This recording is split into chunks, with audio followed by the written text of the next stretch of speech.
All right, so we should be live now. This is Scott Fisher. I'd like to welcome everybody to the third quarter meeting for the Military Outreach Group. And just to kind of start off with a thank you to our sponsors, and thanks for the little video there. Special mention to the State Fair. You know, when we're not in COVID times and doing these meetings on Zoom, the State Fair normally sponsors our in-person meetings out there. So hopefully we'll get back out there soon again. And also just a note, with the fair coming up in October, they do offer free admission to our active and retired military as well as their dependents. And that day is on Thursday, October 21st. So with that said, I'm going to go ahead and share my screen, and we're going to go ahead and start like we normally do with the Pledge of Allegiance. So if you can see the screen, I'll go ahead and get us started. I pledge allegiance to the flag of the United States of America and to the republic for which it stands, one nation, under God, indivisible, with liberty and justice for all.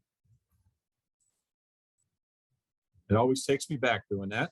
So we're going to go ahead. We do have a large agenda today. So in order to finish up in 60 minutes, we're going to have to try to keep everyone to a couple, 3-4 minutes, except for we do have a couple people that are new to the meeting that we did ask to spend some more time talking, like welcoming General Michaelis to the meeting. So we are expecting to put some more time there so we can all meet the general.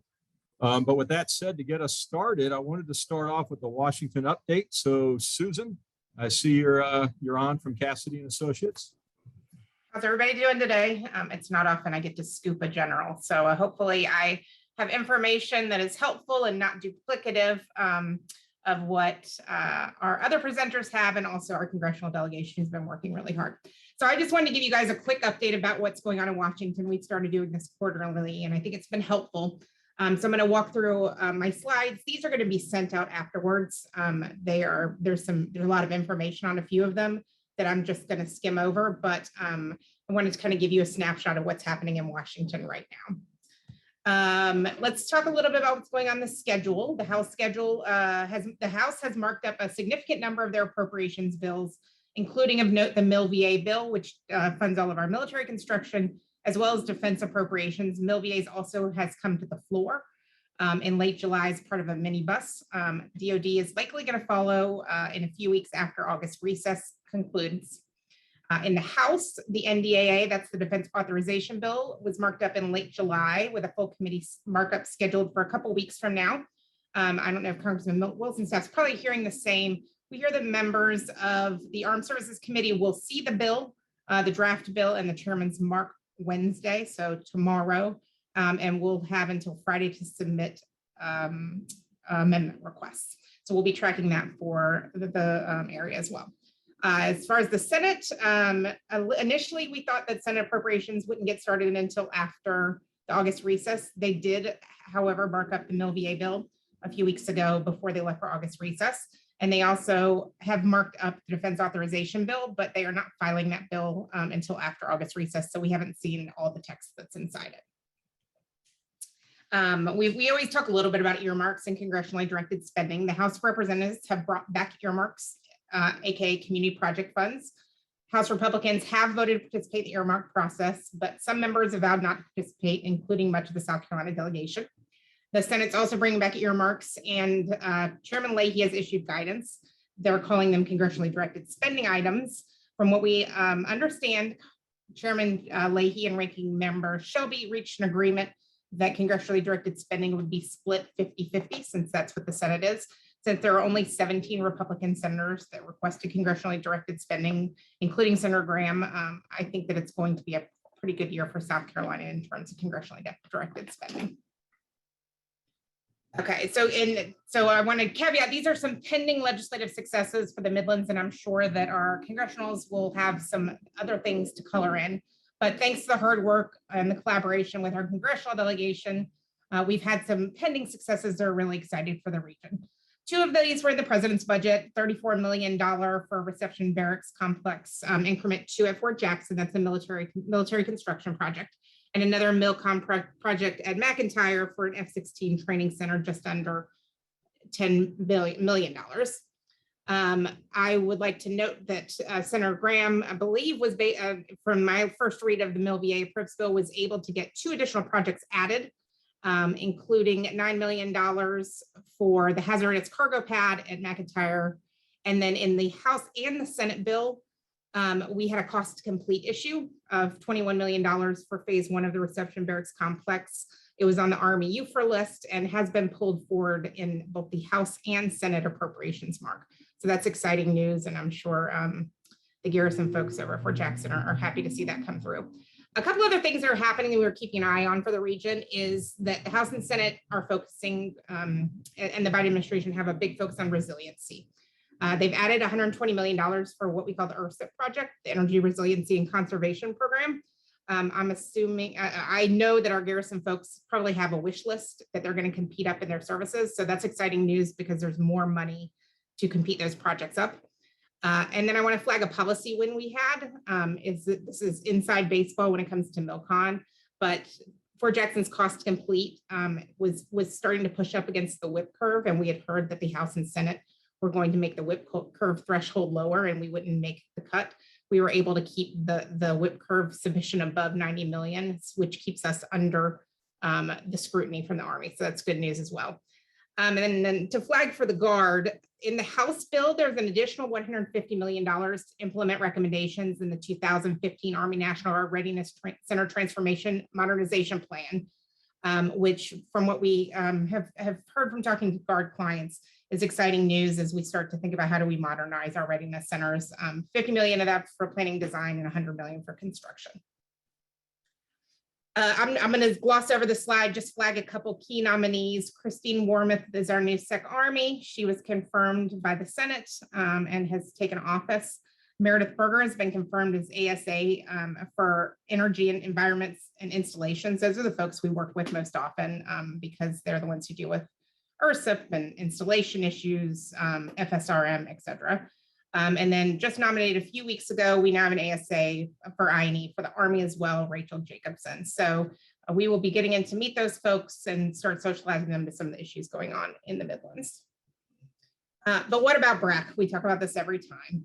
President Biden has publicly stated that he's in support of a new BRAC round. The leadership on HASC, SASC, and HACD have said they want BRAC or BRAC-like action. And this is new news at the ADC, the Association of Defense Committees conference in late June. Air Force leadership publicly called for a BRAC. The fact remains that all the services have significant excess capacity. They have facilities that are aging or in severe disrepair. The last study that Congress called for was in 2016, found out that DoD had 22% excess capacity. Another trigger or possible trigger for this is facility sustainment, restoration, and maintenance deferment. When BCA was passed, the Budget Control Act, you guys know it as sequestration, all the services started deferring maintenance. It's compounding. When minor repairs are turning into major repairs, the Air Force alone is predicting that will have an $80 billion FSRM backlog by 2050. So something's got to give. Whether it looks like BRAC, we don't know, or if it looks like the SPIA, like we went through a few years ago for Fort Jackson, it's unclear.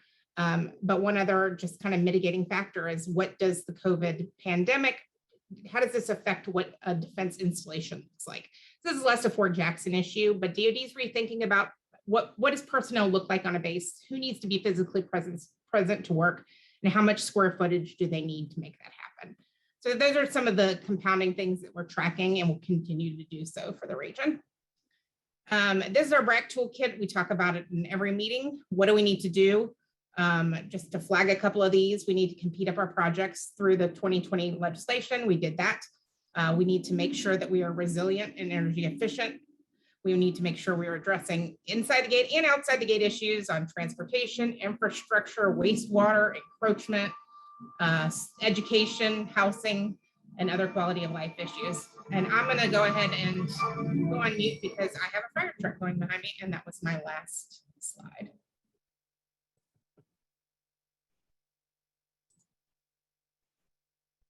I'm happy to answer any questions here or in the chat.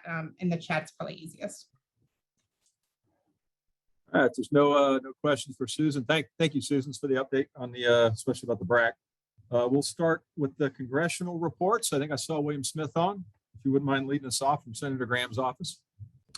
Sure. It's good to see everybody. Send you greetings from Senator Graham. And I've got a few things to put out. We did talk about the things that were in the House bill. On the Senate side, we're working on appropriations bills to ensure strong funding for the DoD, VA, and military construction within the state. The Senate did mark up the MilCon VA bill on August 4th, and we got several things in the MilCon funding. We secured funding for 9 projects via the earmarks, and we got both projects that were asked for in the president's budget, so that's 11 total. The list of the congressionally directed spending requests in the Senate bill can be found on the senator's website. We also had 2 projects in the president's budget that were the same in the House, which was the reception barracks and the F-16 mission training center at McIntyre. All total, there were $273 million in MilCon for South Carolina in the FY22 Senate MilCon VA bill.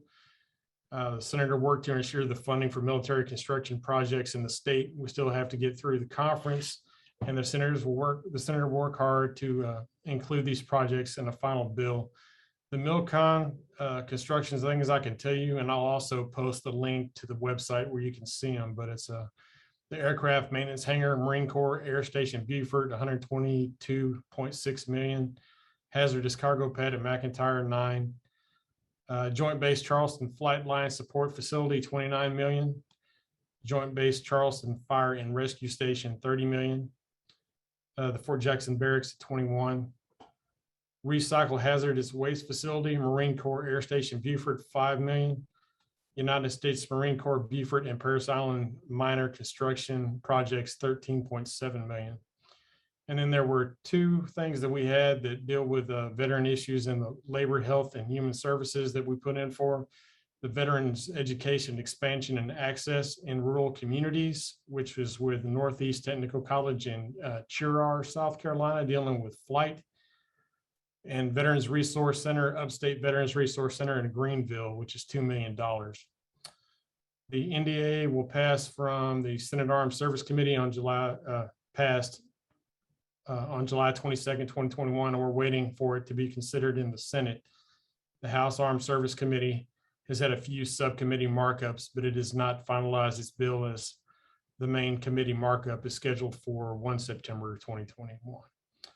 I will get that link posted in the comments where you can see those things on Senator Graham's website. Other than that, that's all I have. I appreciate your time.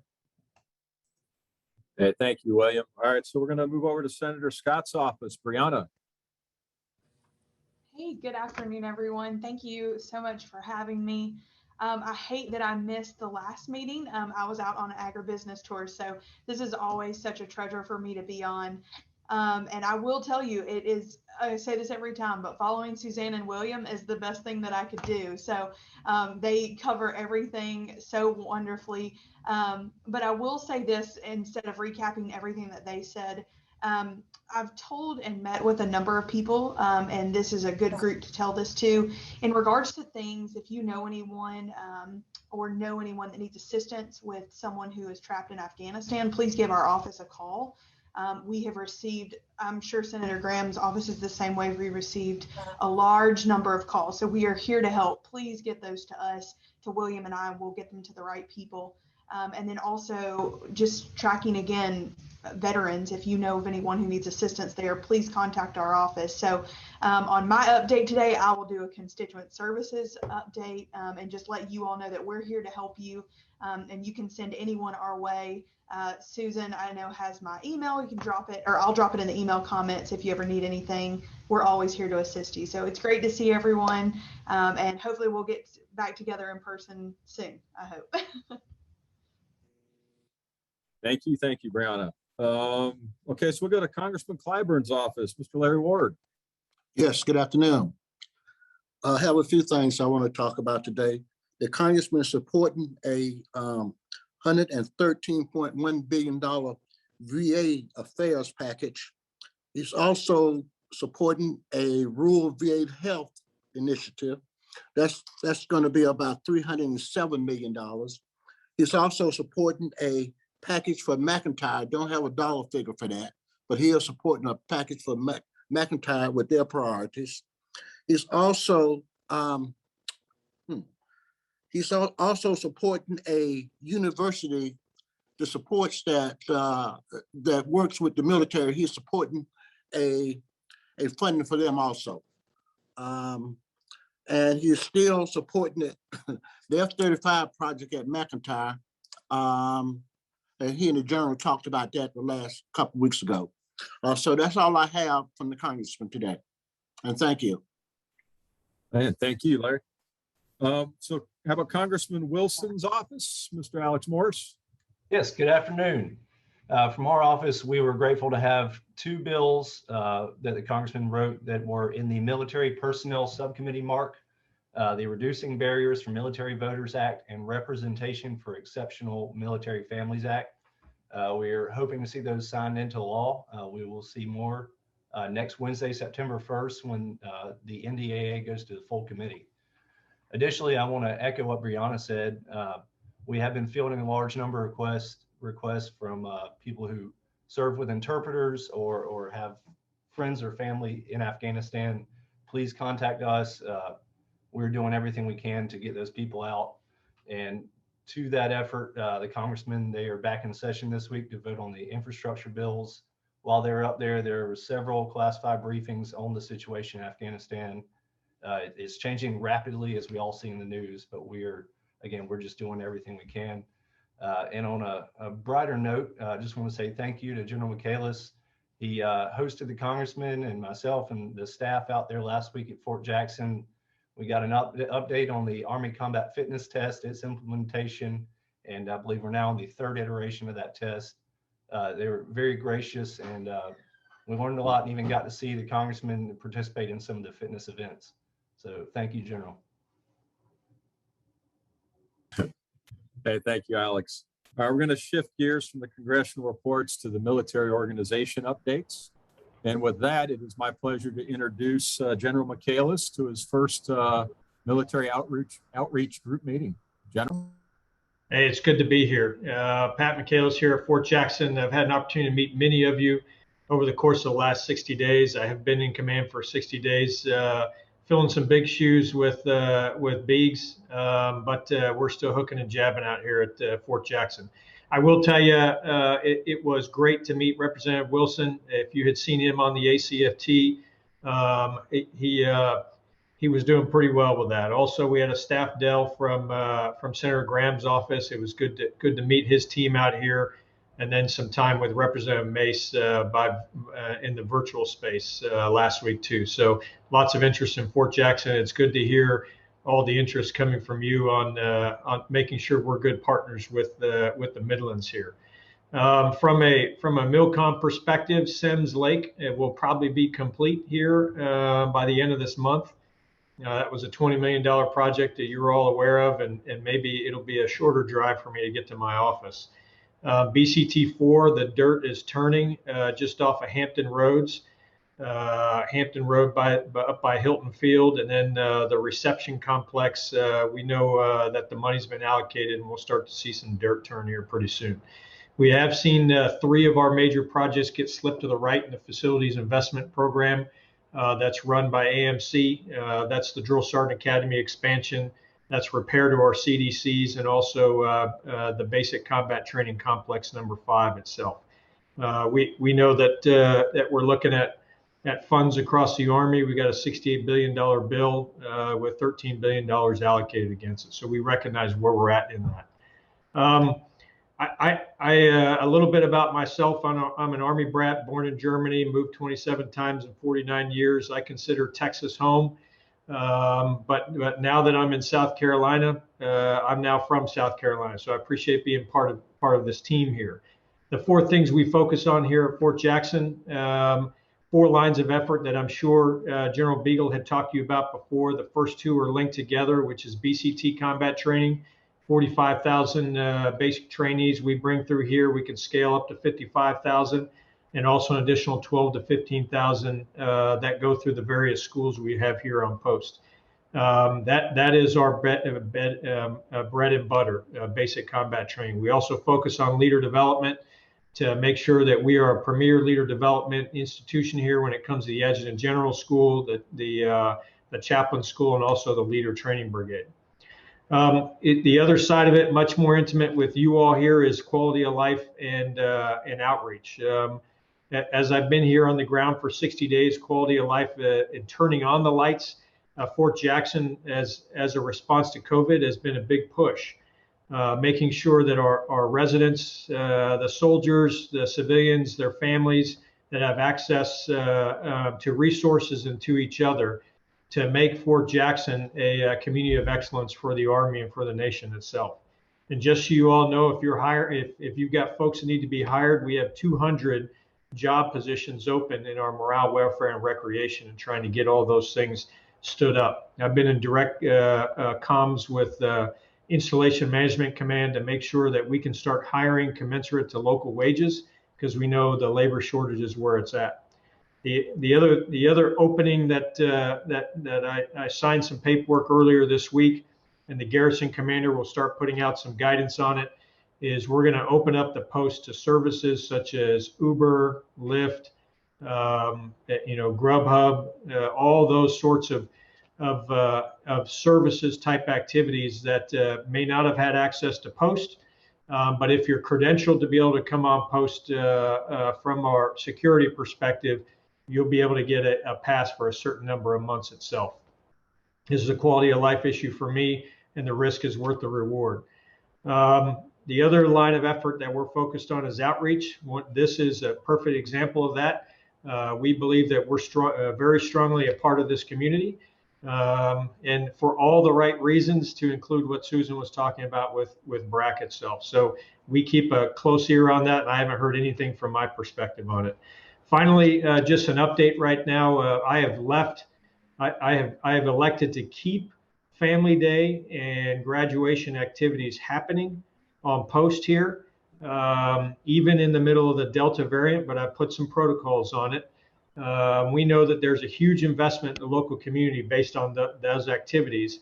But as of the graduation that happens tomorrow, only vaccinated family members will be allowed to attend graduation on behalf of their soldier in training, getting ready to go to the advanced individual training.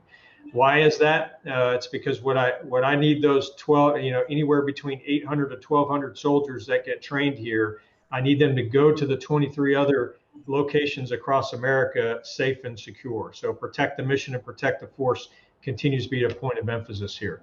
Final point, we're all wrestling with what Afghanistan means. I appreciate the support from the congressional delegations and being able to help some of our Afghan patriots. I have a few of them that I'm working myself every single day, folks that we served with downrange that made us all successful. So thanks for your time, and I'll hold for any questions or at the end or whatever you want to do here. Over. Thank you for your comments, General Michaelis. So we'll shift over to the South Carolina National Guard. I'd like to welcome General McCarty. Good morning. Thank you for the opportunity to participate here today by way of the Zoom. As Mr. Ward mentioned a minute ago, we had a very good engagement with Congressman Clyburn about 3 weeks ago in his office here in Columbia. We talked about a number of issues, but the focus of the conversation was really the way ahead with F-35. And we're very pleased to continue to have dialogue with not only Congressman Clyburn, but with all of the South Carolina delegation in regards to the F-35. And what we're doing now is and what we have done over the last few years at McEntire is to have it prepared for F-35 or the next future generation fighter. So we believe we're well poised for consideration for F-35 or the next future generation fighter down the road. This past week, though, we had also Congressman Nancy Mace to come out and visit McEntire, had an opportunity to showcase what we do there, both on the Army and the air side, was able to get her up in a Black Hawk and fly her over McEntire, over McCready Training Center as part of Fort Jackson, and then oriented her to the Poinsett range that both our Army and air aviators use for training purposes. So a great visit there, and very much she was engaged with what we do, and a good learning exchange for all of us. We're preparing for an upcoming visit by Senator Scott. Some of his staff were looking to come out and visit. We're still working the details of that. And we're really excited about the opportunity for Congressman Wilson to visit our forces out on the southwest border. We're still working some details there, but I think that visit here is within the next week is pretty much locked and caught, ready to go, pending no short-term issues there that could hamper that. We're still very active in COVID response, not to the numbers that we were, about 130 soldiers still supporting that mission. However, there could be, with the Delta variant, some additional requirements that could be coming to us from another state agency that we had looked to support in the past, and we're working with them as of today and looking forward to seeing how we can maybe help them. Again, we're on the southwest border there through about late September, early October is kind of the end state of that mission as it currently exists. And we have the command and control of the National Capital Region mission now, and we're in the early stages of that mission, and that's now a 365 boots on the ground mission, unlike what it was in the past. And we're all things are going well there. We're certainly right in the heart of our hurricane season, so we're doing continually our DOMOPS or DISCA prep there. Had an opportunity to meet just this morning with the Rear Admiral McPherson with the Coast Guard 7th District, and that was an office call to again reestablish the relationship we have with the Coast Guard and all the things that we do and work with them on a regular basis, and just showcased and highlighted the importance of relationships. And we're glad to have had that opportunity this morning. One thing that I want to note that we're working on right now, we're still very optimistic about the USC Readiness Center, our efforts there to make a cyber center of excellence.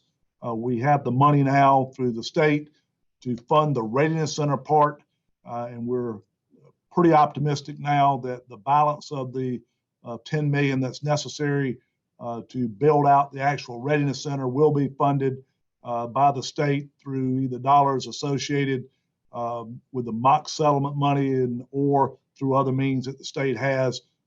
Through recent meetings with Chairman Smith and others, we're confident that that money will come through, and that will be a good thing for South Carolina as a whole as we work to help address the cyber issues and concerns that we have, not only in the country, but certainly here in South Carolina.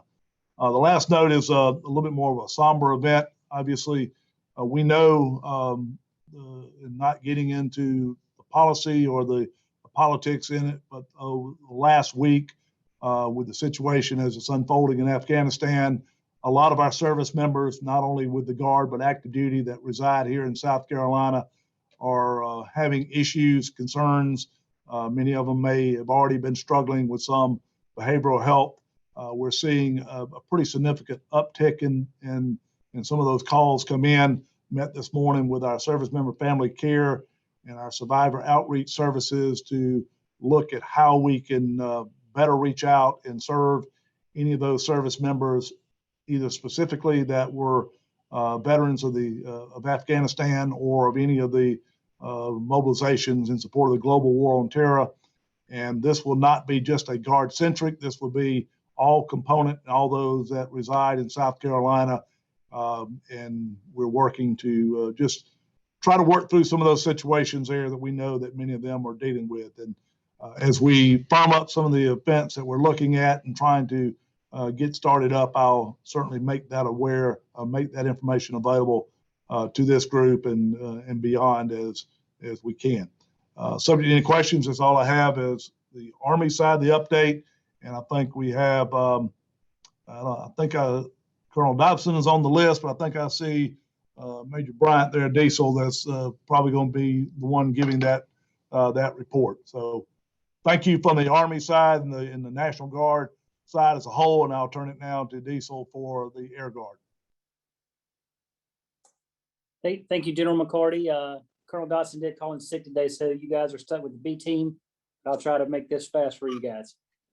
Okay, so our priorities out here with the Air National Guard is always ready to execute our federal and state mission.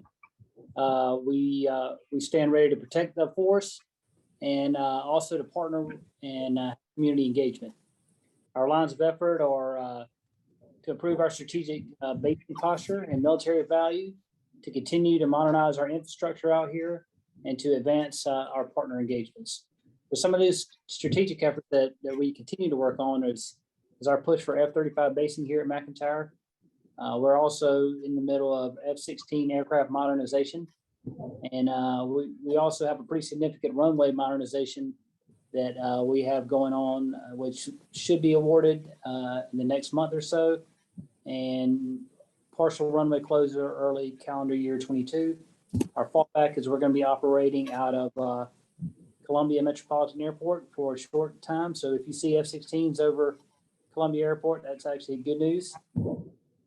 Also, for operations and training, as the tag mentioned, we are continuing to support the state's COVID response at whatever level that they need us. Late May and June, we had a joint exercise with Australia called Pacific Century. Also in June, our medical group went out in Missouri for Operation Alpha Delta. They helped over 1,000 people and provided about $1 million worth of value on that trip. So that was really good. We also hosted Virgin Islands in June. And the end of July, we concluded our 2021 Southwest Asia deployment to Peace Harbor Air Base. All 300 airmen returned safely, so we're really excited about that. Also, in the next week, we're hosting a U.S. Indo-PACOM sponsored joint capabilities demonstration out here, and that's going to kind of showcase some of the joint airfield damage repair CONOPS that they're working on. As far as our community, as we mentioned, COVID has affected some of our things. We've had to cancel our Top Gun drill meet, STEM Day, Family Day, but we are still doing targeted engagements. As the tag mentioned, we had Congresswoman Mace out here. Also, would like to thank Larry Ward for helping us with that Clyburn visit. That was great. And also, Starbase just had its summer camp out here. So to wrap up, really, I'd like to send a thank you out to Richland County, their planning department. We just submitted our feedback for their county land development code rewrite. And also on September 11th, the 109th Fighter Wing will have a change of command. Colonel Akshad Gandhi will relinquish the command to Colonel Claude Quadri. If any of you partners would like to come to that event, please just reach out and let me know, and I can coordinate all the details. Subject to any questions. Thank you, Major Bryant. Next up will be the U.S. Army Recruiting Command. We got Lieutenant Colonel Meister. Good afternoon, everyone. Lieutenant Colonel Brian Meister from the Columbia Recruiting Battalion. We're located here on Fort Jackson and responsible for all Army and Army Reserve recruiting in entirety of the state of South Carolina, Western North Carolina, and Augusta, Georgia. I'm new in this position since July 1st, so I'm very excited to be here and be part of this community. Your continuing partnership is certainly valuable to our recruiting efforts. As we begin this new school year over the past week or so, with almost everyone present in schools for the first time in over a year and a half, we look forward to reinvigorating the valuable face-to-face relationships with students and educators. And with the rise of the Delta variant, we're having to, in cases, be a little bit more creative with some of those relationships. But that's certainly a critical effort we have going forward in this next school year. We're also building our presence in the community through presence in upcoming events like the Tunnels to Tower 5K and the Soda City Comic-Con. And we're continually looking for other opportunities to get our recruiters in front of interested individuals and talk to them about careers in the Army. Finally, we're continually working to maintain the commitment and excitement of the young Americans in our area who have volunteered to serve leading up to their departure for basic training. It's a critical effort to recognize them and thank them for raising their right hand in support of the nation. And this is something that we're putting a lot of emphasis on, so that we're, getting everybody from that enlistment to arrival here at Fort Jackson and other basic training stations for training without deciding that they want to do something else. That's one of our primary efforts, in addition to recruiting, to maintaining those folks once they actually enlist. So again, I'm really happy to be here and be a part of this team, and thank you for inviting me here today. All right, thank you, Colonel Meister. So we're going to shift over to the military support organizations. We'll start it off with the South Carolina Department of Veterans Affairs. I see Joe McClam's on. I'll hand it off to you. Hey, good afternoon, Scott. I'm going to send a fairly lengthy set of notes to Susan. She can post those to everybody else. I'll just hit a couple of highlights here. On the 9th of September from 10 to noon, the Secretary is going to host a stakeholders meeting. That'll be down at the Alumni Center, the USC Alumni Center. We have limited seating, so we've sent out invitations. If you did not get one of those invitations, that does not mean that you're not a stakeholder in the veterans space, and you will be able to watch the entire event. It will be live streamed on South Carolina Educational Television. We're looking forward to that. A reminder to those who are participants or interested in it, the military base commanders briefing to the governor this year is on the 7th of October, and we're just now beginning the process of sending folks out some indicators about that. Probably the most important news from us is that the General Assembly somewhat surprised us this year and included a line item in the budget for this year for $8 million for what they called base protection. Really serves two purposes, things that can enhance the operational capacity of the military bases in South Carolina, or can enhance the quality of life of military families in South Carolina. Our military base task force has the lead on this, and they're going to be reaching out to a whole host of organizations, both military and civilian community, to try to figure out how we can get after that. So big, exciting times on that. Lastly, our website. If you go to our website, there's a host of, we've tried to round up every resource that we could find in South Carolina for veterans who are trying to come to grips with what's going on in Afghanistan and the effect that's having on them. So there's a fairly comprehensive list of resources on our website, and ask if you know a veteran who's trying to deal with that and looking for help, please take a look at that and see if there's something that matches his or her needs there. I believe that the Afghan that I spent my year with, Secretary or Minister of Defense Mohammadi, is probably knee deep in the Panjshir Valley preparing a counteroffensive. That's my guess, but I don't know that. And pending any questions from the group, I'll be followed by the world famous Kevin Schweda. I get to follow the world famous Joe McClam. God bless you, man. Number of things. The first one has to do with Fort Jackson. General Michaelis specifically hosted the Secretary of the Army about 3 weeks ago. She, in fact, shared with us her priorities for the CASs around the country. Number one is to continue our support around recruiting, active guard and reserve, which means that we need to focus on people like Brian Meister and do what we can do to clear obstacles to get them access to some of the soldiers we're going to need to man the Army and all the other services. Second one is a slight change. It's support of the total force.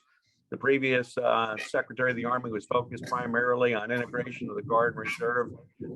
She has added that the criticality is making sure that all three components, active Guard and Reserve, are talking.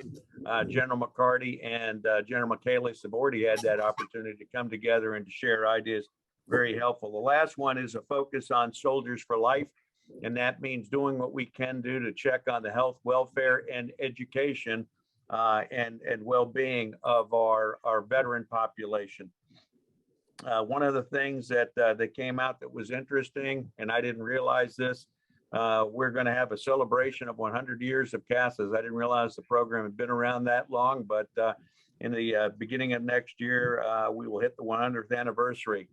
On a very positive side, we've been issuing Minuteman scholarships. Between General McCarty and myself, we were able to award 14 full scholarships this year. We'll work on increasing it next year, but I believe that number to be higher than any other state in the country. The other one that the 81st Readiness Division also appeared to have collectively awarded about 8 total there as well. So we're doing very well in the state with regards to scholarships. I am going to be redundant with something General McCarty said, and it's because the Secretary and the Chief of Staff of the Army has asked us to focus on our veterans and our soldiers for life, as well as our current soldiers. And I'm just going to read the last paragraph of the Chief of Staff of the Army's letter to every soldier, civilian, family member, and soldier for life. In the next few days and weeks, I ask you to check in on your teammates, as well as our soldiers for life who may be struggling with the unfolding events. We will continue to move forward and serve our nation with honor and dignity. It's a very subtle way of saying a lot of people are really struggling with what their contributions meant in the past. And if you know a soldier, sailor, airman, or Marine that is in fact struggling, we need to reach out to them, put our arms around them. And if we can't deal with the issue because it's broader than most of us, we need to find them help. The 81st is sponsoring all of the reserve ambassadors in the southeast portion of the United States. They will be here from 9 and 10 September.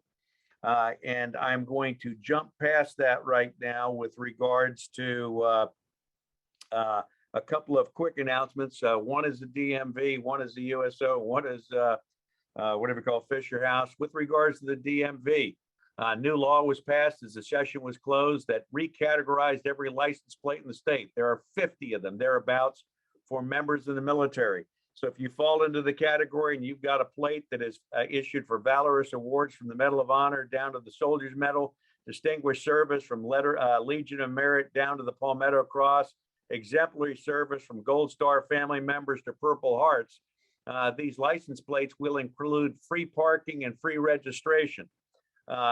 Beyond that, there's service-connected disabilities, service awards, meritorious service awards, but they're all going into 8 categories. So any new plates that come on board can be placed in one of those categories. And we have uniformity for what we believe to be appropriate recognition through the state, through the license plate program.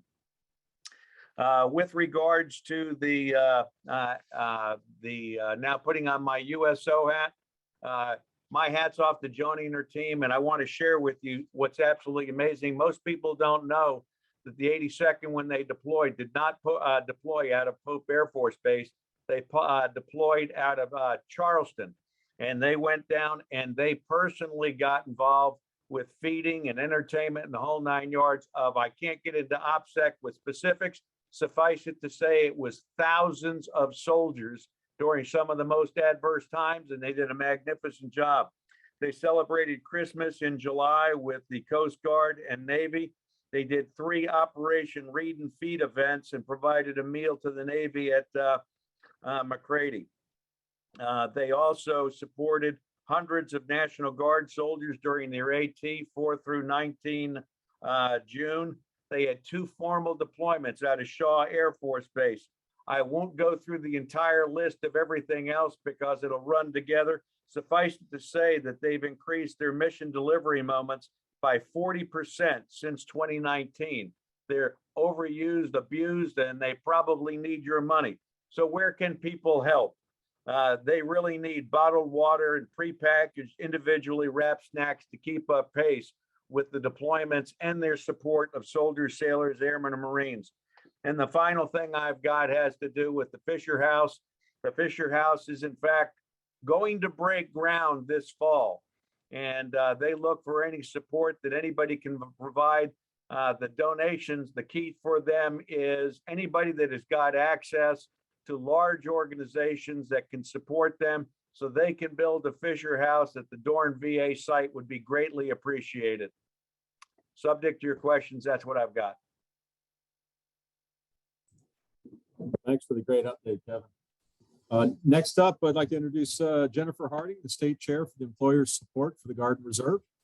Good afternoon. I am traveling, so I am not on camera right now, but just a couple really quick points. ESGR, the South Carolina ESGR, along with Governor Henry McMaster, will be recognizing our 2 South Carolina employers that have received the most prestigious award given by the Department of Defense, the Freedom Award. So we will be recognizing Boyer Commercial Construction out of Columbia and Grand Strand Medical Center out of Myrtle Beach, headquartered in Tennessee. We'll be recognizing them at a reception at the Governor's Mansion on Tuesday, September 28th at 10 a.m. So you'll be hearing a little bit more about that, but we are very excited about that. And that leads me to mention that now is the time, if you or someone you know has a supportive employer that supports the Guard and Reserve, it's now Patriot time, where folks can go online to esgr.mil and nominate their employer for a Patriot Award, which is where the Freedom Award begins, at the Patriot Award level. So that's the first entree into a company being recognized as a supportive employer leading up to the Freedom Award. So the other thing I want to mention is we are working on plans for our first in a very long time boss lift, where we'll be hosting employers from around the state for a boss lift at McIntyre on October 29th. So we are accepting nominations, recommendations, I should say, for supportive employers that would like to join us on that boss lift on October 29th. We have limited spaces available, but please reach out to me and let me know if you have someone that you would like to nominate to be on the boss lift with us. And that's all I have today. All right, thank you, Jennifer. Next, I'd like to introduce Sterling Bird from the Department of Veterans Affairs. All right, good afternoon, everyone. Glad to be here. Today, I'd like to just give a few updates on the Columbia VA healthcare system, some operational updates, construction updates, a little bit about our COVID-19 and some of our current events and initiatives. So to begin with, our operational updates. So far, year to date, we've seen 83,068 unique patients, which is a 2.7% two-year growth. So we continue to grow. In terms of our women veterans, we've seen over 9,800 women veterans this year, which is a 9.6% two-year growth. And in terms of outpatient visits, we've had 997,000 outpatient visits this year, which is a 3.4% two-year growth. We continue to emphasize telehealth. We're currently ranked in the top 8 for 4 of our 4 national VA telehealth metrics. So we're very proud of that. In terms of our construction updates, we're continuing with our Blue Star Memorial and Wellness Path. That's a collaboration we had with the Columbia Garden Club and the South Carolina Department of Transportation. Our replacement Orangeburg Community Clinic is nearly complete. We're tentatively looking at opening it in October.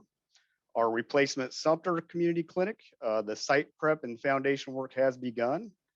And our replacement Rock Hill Community Clinic, the groundbreaking is tentatively scheduled to begin in November. As Colonel Schwedo mentioned, we are continuing to fundraise for our Fisher House with a groundbreaking tentatively planned for this fall. So we do appreciate everyone's support for that important project. In terms of COVID-19, we continue to provide COVID testing for our entire VA region, as well as some of our community partners, including our state veterans homes. Since the beginning of the pandemic, we've tested over 65,000 Roche PCR tests with an average turnaround time of only 1.09 days. As far as our vaccinations, we have over 85,000 veterans that have at least 1 dose. This does include DHEC data. In terms of veterans that we have fully vaccinated here in Columbia and our community clinics, over 46,000 veterans are fully vaccinated, which is 59%. And in terms of our staff with the Columbia VA healthcare system, we have over 2,700 fully vaccinated staff, which is approximately 90% of our staff. We've also provided 818 doses through the Saves Life Act, which includes spouses and caregivers. We are currently adding some additional COVID beds in case they're needed, just to be prepared. And also in terms of COVID-19, the vaccination is now mandated for all VHA staff. Some of our current events, on August 6th, we had our summer student graduation at the Fort Jackson NCO Club. We had 32 students participate this year. It was a kind of a hybrid virtual and in person curriculum this year, and it was a very nice ceremony. We appreciate the NCO Club hosting this, and just a great program. Tomorrow we'll be having our Red Cross blood drive with a goal of 50 units. We do have some additional slots open. If that's something of interest to you, you can go on the Red Cross website. This is approximately the 10th blood drive we've held during the pandemic here on our Columbia campus, which has been very much appreciated, especially due to the number of cancellations they had due to the pandemic. So the Red Cross has been a great partner, and we're glad to be able to help out. We continue to follow our patient experience trust scores on a daily basis. Year to date, we're at approximately 88%. The goal is 90 or above, so we're not quite there yet. But to put it in perspective, 2 years ago, we were at about 84%. So we are making some meaningful gains in improving our patient trust scores. And then finally, we had the honor earlier this month of one of our Red Coat ambassadors being named the Red Coat Ambassador of the Year through the Office of the Patient Experience. And this was of all ambassadors at the VA facilities across the nation. So we're very proud of that. And that's all I have this afternoon. Thank you for having me. All right, thank you, Sterling. All right, next up, we're going to go downtown to the university and catch up with Jared Evans. Hey, good afternoon, everyone. It's great to be with you today. Just a few things I want to share with you. If you haven't noticed, especially with traffic, classes are back in session. So the students are here. So just prepare for that. We're basically just hanging on right now, but we're happy to have all the students back on campus. A few things to share with you.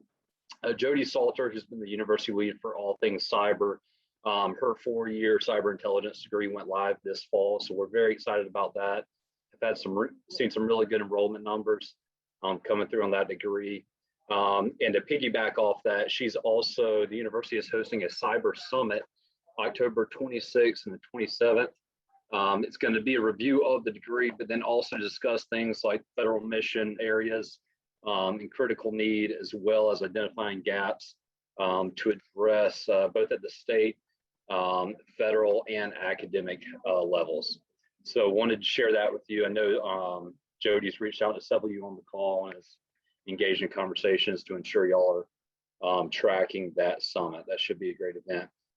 This is going to be our second year where we've partnered with 50 Strong, which is something that was created by Candy and Kevin Tillman.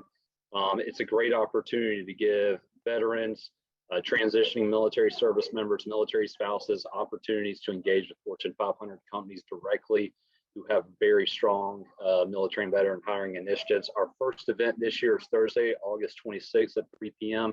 And all that is through LinkedIn. So we are one of the 4 primary academic partners across the country, but it's open to more than just USC military and veteran students. So, the community is welcome to hop on that. You can follow that at LinkedIn. If you go to UFSC Veteran and Military Services, that's where you can get information on that. Our military appreciation game this year is scheduled for Saturday, November 6th against Florida. And then Sunday, November 7th at 2 p.m., we will have our 4th annual Veterans Day 5K.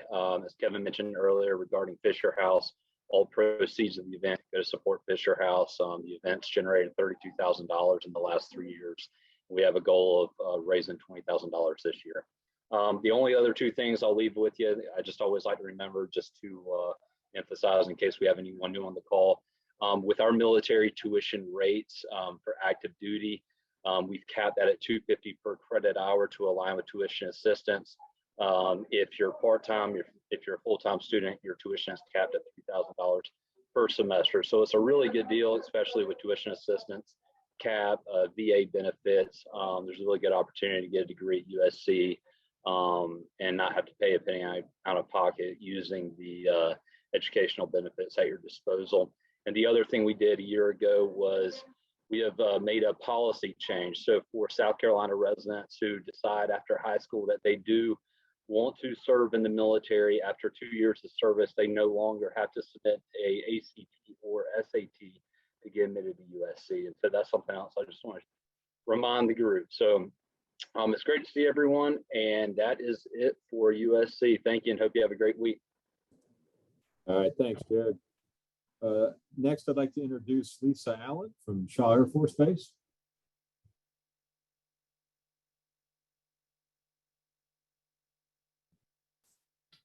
Looking for her. All right, she may have had to drop off, so I'll move to the next and actually the final part of the agenda, which is Mitch Ray from the AUSA.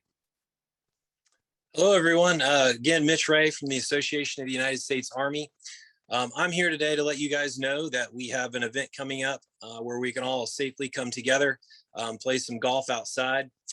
So please mark your calendars for Friday, September 17th. It's the 33rd annual J. Willis Canty Memorial Golf Classic, which will be held at Fort Jackson. It'll be a 12:30 shotgun start, and it's a best ball tournament. We do still have a handful of slots available for teams. You can sign up by logging onto our website at AUSA-palmettochapter.com, or you can just call me at 803-479-2448. If I said that a little too quickly, it's 803-479-2448, and I'll make sure that you get out there and have some fun. All proceeds will go to benefit the soldiers and families at Fort Jackson through AUSA support programs, including we support the Army Army Ball every year at the Convention Center. We have 3 to 5 partial college scholarships to family members of active duty members here locally in the Midlands. And then we support some of the BCT soldiers for our holiday dinner for the basic training soldiers that are not able to go home for victory block leave. And we also have awards that support the Soldier of the Year and the Family of the Year awards at Fort Jackson. So again, if you're interested in the golf tournament, it is Friday, September 17th, 12:30 shotgun start. And you can join us by signing up through our website at AUSA-palmettochapter.com or call me at 803-479-2448. And thank you all for the time. I appreciate it. All right, thank you, Mitch. Well, so before we wrap this meeting up and actually on time, I was going to see if Carl or Susan had any kind of announcements they'd like to make. I would certainly like to tell everybody thank you so much for joining us today, and thank you for your support of our awesome military and for all of our military members and serving here and abroad. We keep you in our prayers. We thank you for your service, and we're praying for your safety. Also wanted to mention that the Tunnel to Tower Run is on September the 10th. It's downtown at the Columbia Convention Center. And then on September the 11th, we're going to be celebrating the 20th anniversary of 9/11. So it'll have even more meaning this year as we celebrate the 20th year, especially based on current events. So keep all those folks in your mind. We'd love for you to come out and join us for that. And then the City of Columbia is hosting the Veterans Day Parade on November the 11th.